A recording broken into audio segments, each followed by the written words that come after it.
आणि आंध्र आणि कर्नाटक नंतर आता जाऊया थेट तामिळनाडूमध्ये, जे अत्यंत महत्वाचं राज्य आहे. जयललिता यांची सत्ता आहे सध्या सध्या तिकडे. बघूया तिकडे काय परिस्थिती आहे. पहिला प्रश्न, कोणतं सरकार चांगलं होतं, द्रमुकचं की अण्णा द्रमुकचं, असा प्रश्न आम्ही मतदारांना विचारला.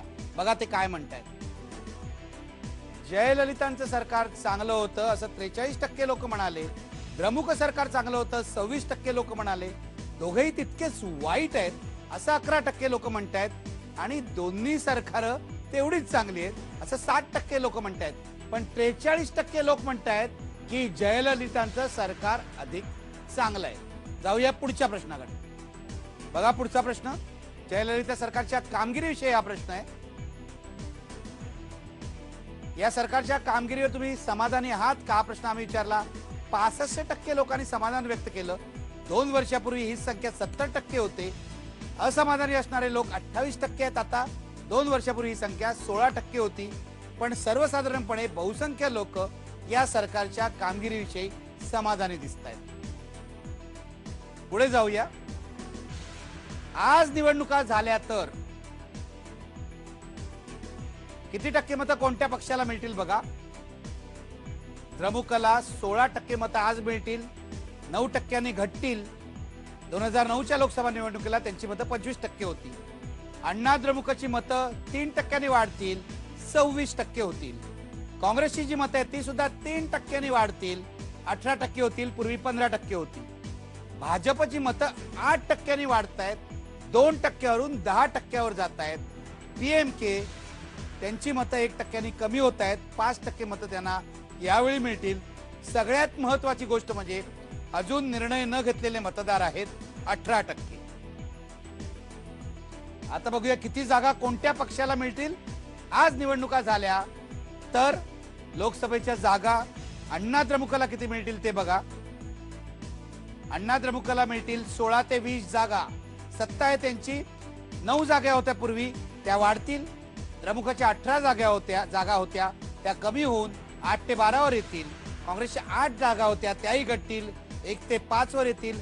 भाजपच्या जागा 0 आहेत तिथे, त्या कदाचित 2 पर्यंत जाऊ शकतात. आणि इतरांच्या जागा 4 होत्या त्या 4 ते 10 मध्ये फिरू शकतात. सगळ्यात महत्वाची गोष्ट, अण्णा द्रमुकच्या जागा वाढतील. तामिळनाडूतला निकाल हा नेहमीच असाच असतो. आपण जाणार आहोत पुन्हा एकदा आपल्या तज्ञांकडे आणि पाहुण्यांकडे. डॉक्टर सुहास पळशीकर, तामिळनाडू एका वेळेला एका पक्षाच्या बाजूला असतो. एकदा द्रमुकला कौल तर एकदा अण्णा द्रमुकला. आता तसंच दिसतंय असं म्हणायचं का? मला असं वाटतं जर आपण मतं पाहिली आणि जागांचं आपण जे प्रोजेक्शन करतोय तेही पाहिलं तर खरं तर तामिळनाडूचं वर्णन हे फ्रॅगमेंटेड म्हणजे विखंडित अशा प्रकारचा तिथं लोकांचा राजकीय कौल दिसतोय असं म्हणणं जास्त योग्य ठरेल. कारण जयललितांच्या किंवा अण्णा द्रमुकच्या बाजूने स्वीप मोठा आहे आणि त्यांना आता जवळपास 25 ते 30 जागा मिळतील असं काही तिथे चित्र दिसत नाहीये. आणि हे त्याचं होण्याचं कारण असं आहे की अण्णा द्रमुक आणि द्रमुक या 2 पक्षांच्या खेरीज तमिळनाडूमध्ये जे छोटे छोटे पक्ष निर्माण झालेले आहेत त्यामुळे तिथलं एकूणच जो राजकीय पट आहे तो विखंडित झालेला आहे. त्यात आत्ता नेमकं असं झालेलं आहे की करुणानिधींचं सरकार जे आहे आधीचं त्याच्याबद्दल कमालीचं लोकांमध्ये असमाधान होतं आणि त्यामुळे ते सरकार लोकांनी सत्तेवरून हाकलून लावलेलं आहे. या सगळ्याचा परिणाम 2 होत आहेत. एका बाजूला काँग्रेस किंवा भाजप सारखे पक्ष की जे तिथल्या राजकीय स्पर्धेमध्ये तसे नगण्य पक्ष आहेत त्यांना मतं मिळत आहेत. त्या दोन्ही पक्षांना ते बरं वाटेल. भाजपला जास्त ते बरं वाटेल कारण भाजपची मतं खूपच वाढायची शक्यता तिथे आत्ताच्या सर्वेक्षणामध्ये दिसतेय. पण जेव्हा तमिळनाडू सारख्या राजकारणात नगण्य पक्षांना मतं मिळतात तेव्हा त्यांना जागा त्या प्रमाणात मिळतातच असं होत नाही. आणि त्यामुळे काँग्रेसला काय किंवा भाजपला काय तिथे जागांच्या भाषेत जर विचार केला तर फारसा काही वेगळा प्रकार घडेल असं दिसत नाही, फारसा फायदा होणार नाही. ह्या सगळ्याचा परिणाम म्हणून जयललिता या भारताच्या पुढच्या काळातल्या राजकारणामध्ये महत्वाची भूमिका बजावण्याच्या उद्देशाने 20चं टार्गेट स्वतः पुढे ठेवतील, 20 जागांचं असं मला वाटतं. आत्ताची त्यांची मतांची टक्केवारी वाढत नाहीये आणि त्यामुळे जयललितांना ते यश मिळेल की नाही याच्याबद्दल आता मोठं प्रश्नचिन्ह आहे. त्यामुळे ते बायपोलर किंवा द्विध्रुवीय अशा प्रकारच्या राजकारणाकडनं जास्त विखंडित अशा राजकारणाकडे तामिळनाडूचा प्रवास चाललाय असं या मतांच्या टक्केवारीवरनं तरी आपल्याला म्हणावं लागेल. पण सर, गेल्या वेळेला विधानसभा निवडणुकीला किंवा त्याआधी सुद्धा द्रमुक असो अण्णा द्रमुक असो, जो पक्ष आघाडीची मोठ नीट बांधतो त्याला यश मिळतं असं दिसून आलं होतं. यावेळेला जयललितांनी छोट्या पक्षांची आघाडी आपल्या सोबत नीट बांधली तर त्यांचं यश वाढू शकतं का? जयललिता ह्या एक तर ह्या छोट्या पक्षांबरोबर जाऊ शकतील किंवा जयललितांनी जर हे सर्वेक्षण सिरियसली घेतलं तर त्या भाजप बरोबर जाऊ शकतील. आणि यापूर्वी सुद्धा हे दोन्ही पक्ष आलटून पालटून भाजप बरोबर होते हे लक्षात ठेवलं पाहिजे. म्हणजे यातल्या कुणाही एका पक्षाला काहीतरी आपण वेगळं केलंय असं म्हणण्याचं कारण नाहीये. तर द्रमुक आणि अण्णा द्रमुक या दोघांनी आलटून पालटून भाजपला मदत केलेली आहे. आणि त्यामुळे जर त्यांच्या असं लक्षात आलं की त्यांना स्वीप करण्यासाठी किंवा तामिळनाडू सगळा जिंकण्यासाठी भाजपची मतं पुरेशी आहेत तर त्या त्यांच्याबरोबर जातील. उलट आपल्या या सर्वेक्षणात दुसरी जी गमतीशीर गोष्ट दिसतीये ती अशी की हे जे छोटे पक्ष आहेत त्यांची मतं ही थोडीशी कमी होत आहेत. आणि त्यामुळे जातींचं राजकारण तामिळनाडूमधलं जे आहे आणि एकेका जातीचे पक्ष, वन्नियारांचा पक्ष पीएमके सारखा समजा असेल, अशा पक्षांचं महत्व कमी झाल्यामुळे वेगळ्या प्रकारचं राजकारण घडायला तिथे इथून पुढच्या काळामध्ये वाव मिळू शकतो जर हा ट्रेंड, हा प्रवाह कायम राहिला तर, असं या मतांच्या टक्केवारीवरनं मला जास्त प्रकर्षाने वाटतं. मी एक ब्रेक घेणार आहे आणि ब्रेक नंतर आपल्या सर्व पाहुण्यांकडे जाणार आहे. कारण दक्षिण भारतातली ही दोन महत्वाची राज्य आहेत. तामिळनाडू असो, कर्नाटक असो किंवा आंध्र प्रदेश असो, तीन महत्वाची राज्य आहेत. या राज्यावरून काय संदेश घ्यायचा असं आपल्या तिघाही पाहुण्यांना विचारणार आहे. ब्रेक घेऊया आणि ब्रेक नंतर पुन्हा भेटूया.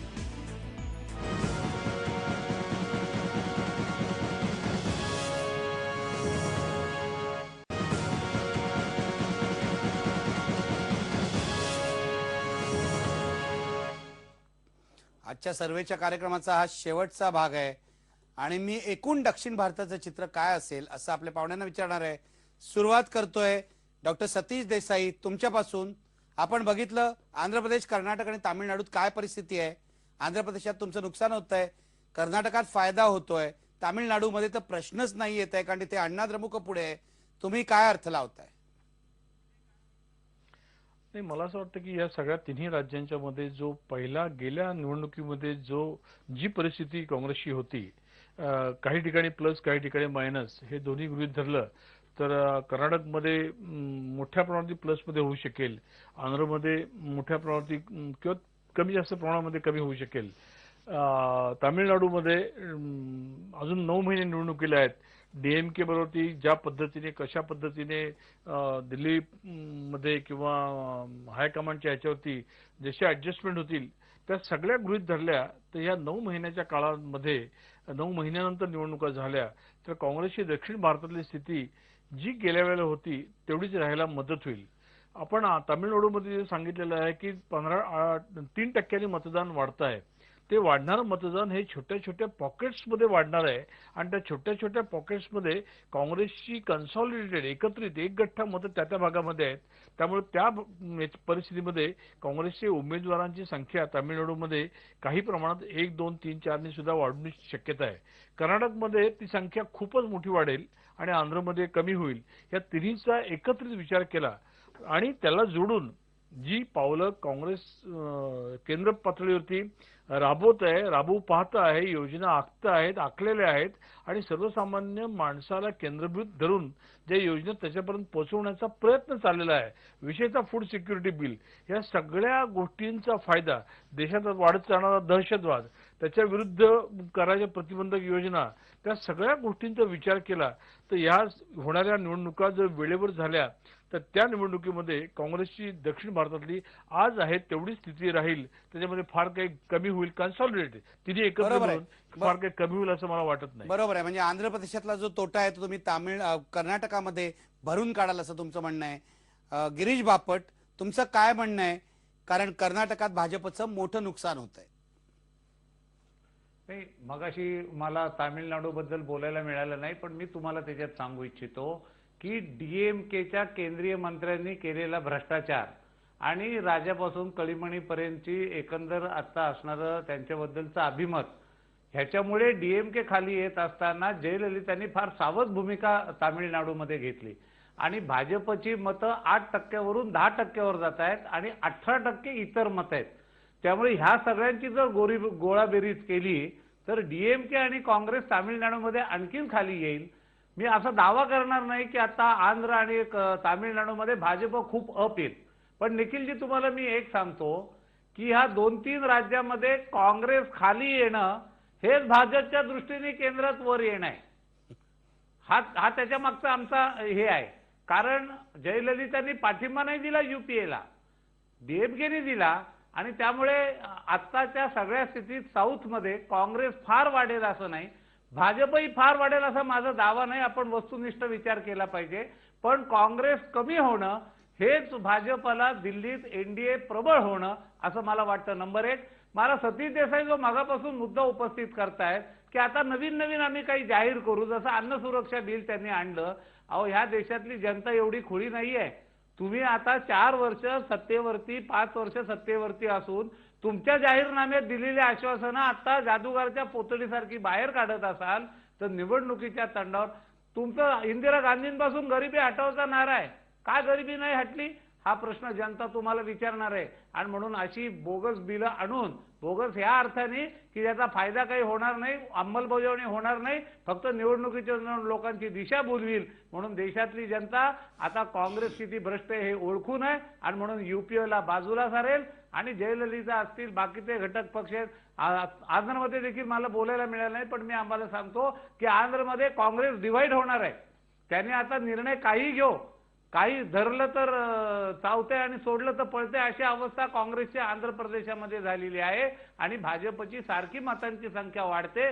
त्यामुळे तिथली गोळाबेरीज, तिथे काँग्रेस कमी होणं ह्या दक्षिणेमध्ये हा भाजपच्या दृष्टीने फायदाच आहे.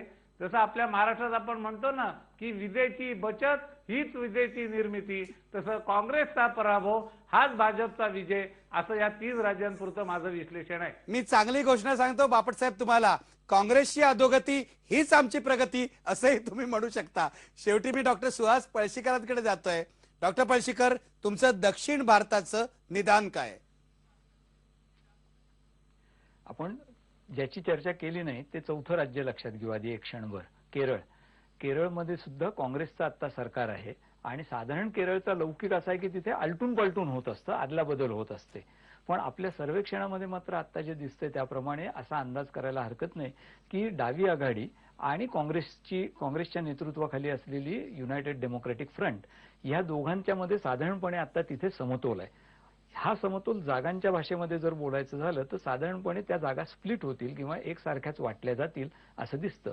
त्यामुळे जर ही 4ही राज्य एकत्र घेतली आणि आपण एक प्रश्न विचारला होता की या युपीए सरकारला दुसऱ्यांदा पुन्हा संधी द्यावी का, त्याचं या 4 राज्यांमध्ये काय साधारणपणे लोकांचं मत आहे असं पाहिलं तर असं दिसतं की संधी द्यावी म्हणणारे आणि देऊ नये म्हणणारे हे ऑलमोस्ट जवळपास एकसारख्याच संख्येने आहेत. आणि त्याच्यातच या सर्वेक्षणातून दक्षिण भारताचं जे चित्र आहे ते स्पष्ट होतं. ते म्हणजे आत्ता तरी या क्षणाला तिथे कोणत्याही एका पक्षाच्या मोठ्या प्रमाणावर बाजूनी कल नाही, नंबर 1. नंबर 2, काँग्रेसचा देसाई म्हणले तेवढ्या आशेने जरी नाही म्हटलं तरी सुद्धा काही प्रमाणात का होईना काँग्रेसचा तिथे आत्ता आहे तो संख्याबळ जे आहे ते कायम राहील, हे नंबर 2. तिसरं आणि सगळ्यात महत्वाचं असं की जागांच्या भाषेमध्ये या 4ही राज्यांमध्ये प्रवेश करण्याची भाजपची क्षमता ही आत्ताच्या सर्वेक्षणावरनं फार मर्यादित दिसतेय. मतं भाजपची वाढतायत हे खरं आहे, विशेषतः आंध्र प्रदेशमध्ये भाजपची मतं वाढतायत, तमिळनाडूमध्ये थोडी वाढतायत, पण तरी सुद्धा त्यांचं जागांमध्ये रूपांतर होऊन एकूण भाजपच्या मतं आणि जागांच्या गणितामध्ये दक्षिण भारत हा एक महत्वाचा घटक ठरेल अशी काही परिस्थिती नाही. त्यामुळे काल आपण जसं पूर्वेत पाहिलं की बंगालमध्ये भाजपचा प्रवेश होतोय, बिहारमध्ये भाजपचा प्रवेश झालेला आहे, झारखंडमध्ये भाजपला काही प्रमाणात यश मिळेल. त्या तुलनेने जर दक्षिणेच्या या 4 राज्यांचा विचार केला तर भाजपचा हा जो एकूण प्रवास आहे विजयाकडे किंवा मोठ्या प्रमाणावर मतं वाढवण्याकडे, तो दक्षिण भारतामध्ये काही प्रमाणात का होईना त्याला ब्रेक लागेल असं आत्ताच्या सर्वेक्षणावरनं दिसतंय. दक्षिण भारतात काँग्रेसची परिस्थिती चांगली दिसते असं तुम्ही म्हणताय, पण एक प्रश्न मला तुम्हाला शेवटचा विचारायचा आहे. आपण पूर्व भारताकडे काल पाहिलं होतं, एका बाजूला नितीश कुमार आणि लालू आणि दुसऱ्या बाजूला ममता बॅनर्जी महत्वाची भूमिका बजावण्याची शक्यता आहे असं काल दिसलं होतं. दक्षिण भारतातून जयललिता सुद्धा तशीच भूमिका बजावू शकतात का राष्ट्रीय सरकारच्या स्थापनेमध्ये? आपण जर जागांच्या आकडेवारीचा हिशेब केला तर जयललिताच का बरं? जगनमोहनना सुद्धा आपण असं म्हणतोय की 15 जागा मिळतील आणि जगनमोहन असोत किंवा जयललिता असोत यांच्यासारखे जे नेते आणि त्यांचे पक्ष असतात की जे त्या नेत्याच्या म्हणण्याप्रमाणे कुठल्याही गटाकडे जाऊ शकतात आणि ज्यांचा इतिहास असा आहे की ज्यांनी आतापर्यंत वेगवेगळ्या पक्षांना पाठिंबा दिलेला आहे, असे नेते हे निवडणुकीनंतरच्या वाटाघाटींमध्ये नक्की महत्वाचे ठरतील. त्याच्यापैकी जयललिता या ज्येष्ठ नेत्या असल्यामुळे आणि यापूर्वी मुख्यमंत्री देखील राहिलेल्या असल्यामुळे जर अशी वेळ आली, काल आपण बोलत होतो त्याप्रमाणे की काँग्रेसचे सरकार येऊ शकत नाही आणि भाजपचंही येऊ शकत नाही, अशी जर वेळ आली तर पंतप्रधान पदाचे भारतामध्ये जे एक 5-7-10 दावेदार असणार आहेत त्याच्यापैकी जयललिता ह्या एक महत्वाच्या दावेदार नक्की असतील, यात काहीही संशय नाही. प्रश्न असा आहे की ते घडण्यासाठी काय काय व्हावं लागेल आणि मला असं वाटतं की त्याची आपण चर्चा शुक्रवारी करणार आहोत, त्यामुळे तोपर्यंत आपण हा प्रश्न बाजूला ठेवूया. अगदी बरोबर आहे. शुक्रवारपर्यंत हा प्रश्न आपण गुलदस्त्यात ठेवूया. पण आज आपण दक्षिण भारत बघितला, काल पूर्व भारत बघितला, उद्या बघणार आहोत पश्चिम भारत, म्हणजेच आपला महाराष्ट्र आणि आपला शेजारी गुजरात. तेव्हा पुन्हा एकदा भेटूया याच वेळी उद्या या स्टुडिओमध्ये आणि बघूया लोकसभा 2014चं आणखी एक चित्र, महाराष्ट्र आणि गुजरातचं अत्यंत महत्वपूर्ण चित्र. पहा फक्त IBN.